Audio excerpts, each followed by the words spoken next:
Hello and welcome to The Real USA. Today we're at Freedom Plaza in downtown Washington, D.C. We thank you for your interest in the program and in these stories brought to you from the United States and told in a way that only Telesur could do. I'm Alexandra Hall. As you watch the program, I invite you to share your comments and your suggestions via our Twitter at Telesur English. For many Americans, young adulthood can be an exciting time, but for immigrants it can be stressful, especially if they hope to stay in the United States after they turn 21. From New York, Patrice Howard has the story. 28-year-old Mikkel Creechlow was born and raised in the Caribbean, but calls New York City home. Living among the city's iconic skyscrapers once felt like a distant dream for a boy from the beach who wanted to become an architect. That is until his mother was recruited for a teaching job in New York City, turning his American dream into reality. A lot of the teachers were women, and a lot of them were mothers. So they said, the kids, they'll have an opportunity to have better health care here, have a better educational system, they will go to college. Mikkel's mom was one of nearly 1,000 international educators recruited by New York's Department of Education between 2001 and 2007. To fill a teacher shortage, the city scrambled to secure working visas for the new recruits and their dependents, putting them in line for permanent residency. But the wait for green cards was long. Many of the teachers' children, like Mikkel, turned 21 before their parents became permanent and overnight lost their status. I was so close to achieving my goals, so close to graduation, and I was watching it all slip away from me. Mikkel had to apply for an international student visa to finish school. He stopped traveling out of fear of deportation. Even getting a library card became difficult. Life changed overnight for hundreds of immigrant children, and now they're pushing for the law to get back on their side.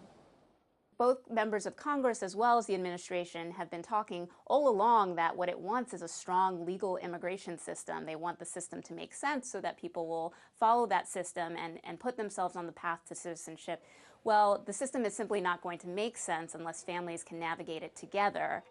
Congress tried to help in 2002, passing the Child Status Protection Act to help minors with pending visas. But a recent Supreme Court ruling confirmed the law protects only a few. Kids who turn 21 while their parents wait for permanent status may not be forced out, but they're still sent to the back of the visa application line and may face insurmountable obstacles to getting status. This law is written ambiguously, so let's clarify this law and you help the kids that are here in the United States who are, American children with all intents and purposes who just don't have that status. A status that Mikkel says came with his invitation to America and is one he will continue to fight for. Patrice Howard, Telesur, New York. A few days ago, a group of young immigrants in New York started a hunger strike to demand that the governor and state legislators finance the DREAM Act in next year's budget. From New York, Karina Cartagena has the report. These undocumented youths decided to put their health at risk by hunger striking. They are protesting the high financial costs of higher education, one that their families do not have the resources to provide. It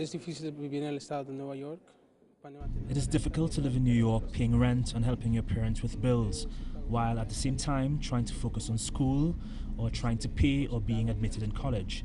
And it is also difficult going to college because of the continuously increasing fare transportation or the prices of books. It's difficult for me.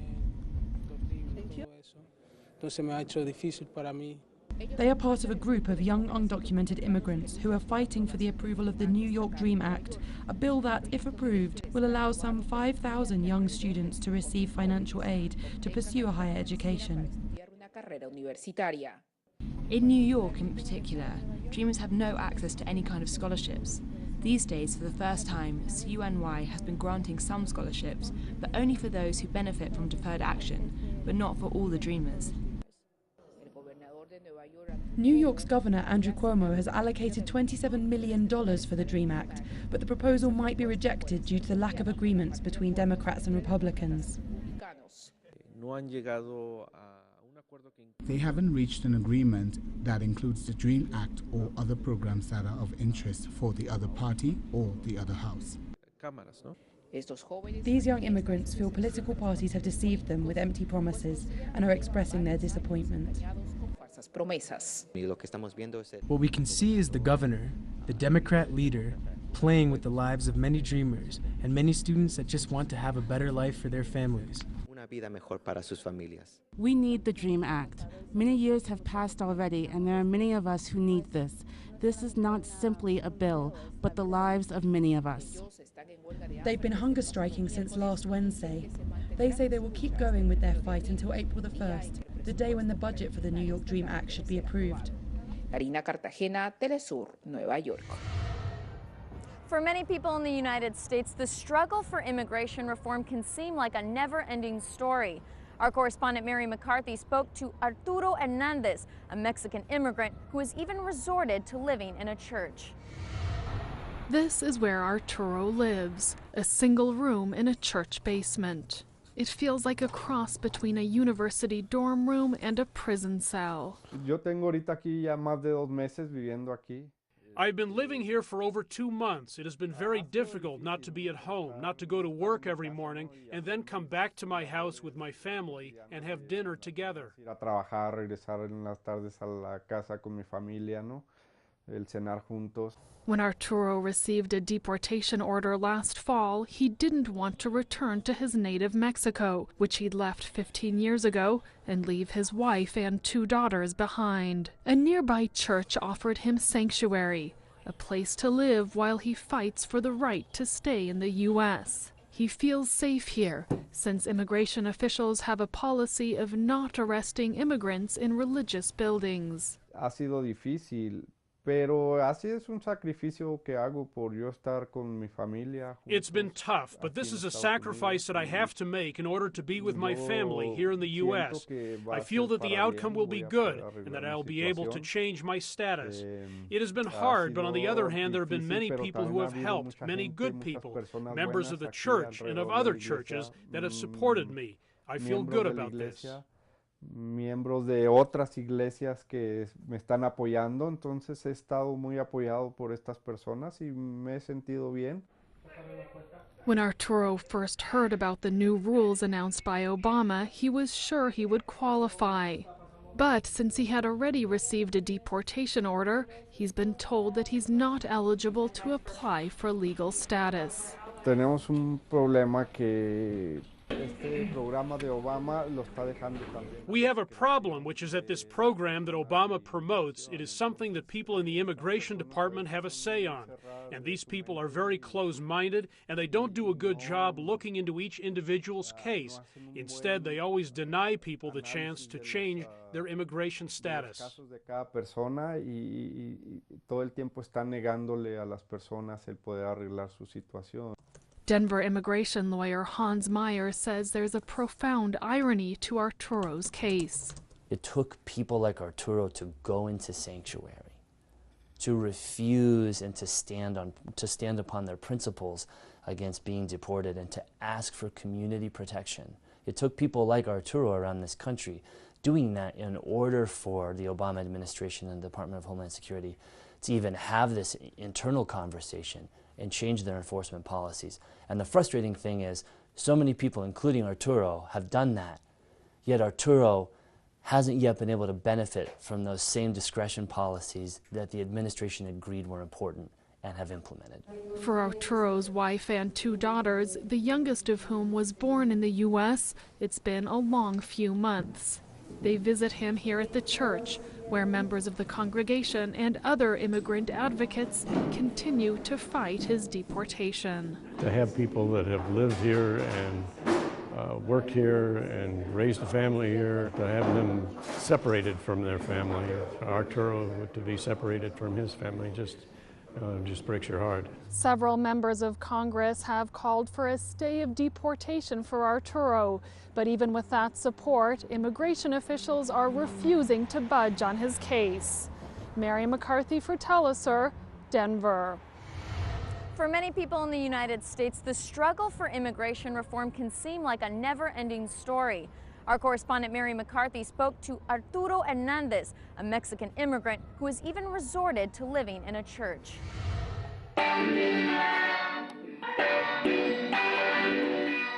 The members of Outer National are in a studio in Brooklyn putting the finishing touches on a new single.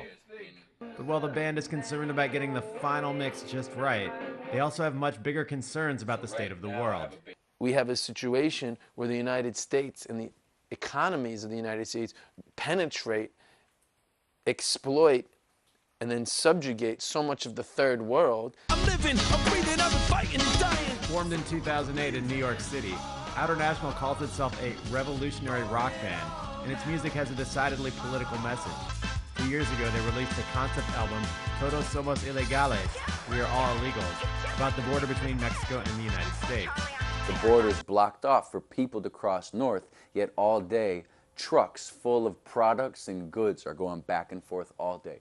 Money and products can cross the border, but people can't. And they come to do backbreaking, menial work for very little money and then are treated as like subhumans. So the idea of the album, We Are All Illegals, is in a way sort of pledging common cause with all those people who are illegals. Outer National has developed an underground following in Latin American countries, like Mexico and Colombia, where they toured last year. They say the audiences there often have a more developed understanding of their anti-capitalist message and appreciate that Americans are speaking up about injustices in their own country. It's been amazing to go to Latin America. I feel like I've been saying the same things in interviews for years in the US, but finally I had to go to Mexico and Colombia to have people really understand what I was talking about. Of course, while some people might be drawn to Outer National's message, the band tries to push the envelope musically as well. We play future rock. It's rock and roll music, but we'll mix in any kind of influence and sound that we listen to, you know? We'll do a punk rock corrido, you know, we'll do a cumbia rap, but it's all got that rock and roll punk rock energy, you know? Outer National is spending the summer in Europe for their second ever European tour. After that, they're hoping to return to Latin America to play more shows, including a potential Venezuelan debut. This is Ira Spitzer for Telesur in New York. We now invite you to meet a rock band from the United States called Outer National. They're known for their anti-capitalist message and their criticism of U.S. immigration policy. In the midst of aggression from Washington towards Caracas, a band from Venezuela brought a message of peace to the United States. Dijeron que éramos una amenaza y se levantó el mundo entero. They said we were a threat, and the entire world stood up for us. Why? Because there is a union. There is a Latin American union. There is a joint effort. There is a new way of making politics. Bullets are a thing of the past. Pensamos que las balas ya están en el pasado. The members of Bituaya gathered with activists interested in their experiences related to the democratization of culture and their defiance of the traditional forms of artistic expression. I came to support Bituaya. I heard about them through word of mouth, and I heard about the wonderful work they're doing with youth in Caracas, and wanted to meet them and give them my support. I also, you know, the unfortunate timing of Obama making a statement about Venezuela being a threat, I had went out to the embassy and stood in solidarity. Thanks to their good spirit and original sound, they were chosen to participate in one of the most important festivals in the world in Austin, Texas. Every time we come to the United States, more people get interested in our music and this project of music that is Electrocaribe. We truly love these people. We have a strong connection with the people of the United States, with the African American people, and with the Latin people.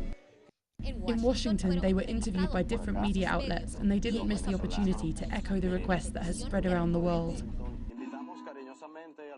We respectfully ask President Obama to repeal the decree. Bituaya gave numerous concerts, including one to raise funds for the families of the 43 Mexican students from Ayotzinapa who were forcibly disappeared last year. Their families are traveling around the US raising awareness and in search of justice. This is yet another example of the band's commitment to social issues. Francesca Emanuele, Washington DC, Telesur. Well, that's all for this edition of The Real USA. Don't forget, you can always send us your comments and your suggestions to our Twitter @Telesur English. I'm Alexandra Hall. See you next time.